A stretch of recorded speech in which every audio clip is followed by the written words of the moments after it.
Oggi voglio parlare di una persona che ho conosciuto in questo luogo, che adesso non c'è più. Siete curiosi? Allora io, Benica di Conto.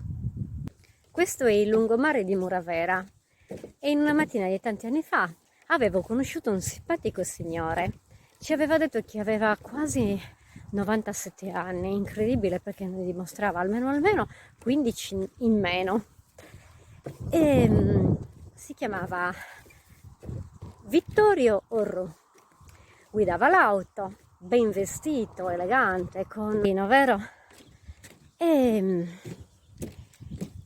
è venuto a mancare recentemente. Io l'avevo sentito l'ultima volta il 19 maggio e mi aveva detto che stava male, che stava molto male. Speravo che fosse la lamentela degli anziani che magari non sono più in forma, in formissima e si sentono invece vecchi e abbattuti. Era preoccupato perché alla fine di maggio avrebbe dovuto rinnovare la patente e invece aveva paura che non gliela rinnovassero visto che stava così male. Invece poco dopo è volato via. È stato bello averti conosciuto, Vittorio.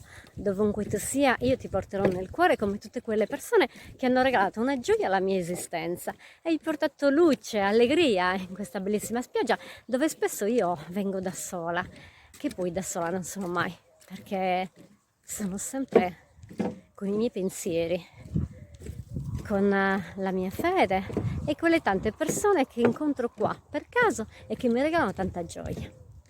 Bene, vi saluto e a Sibirisanus.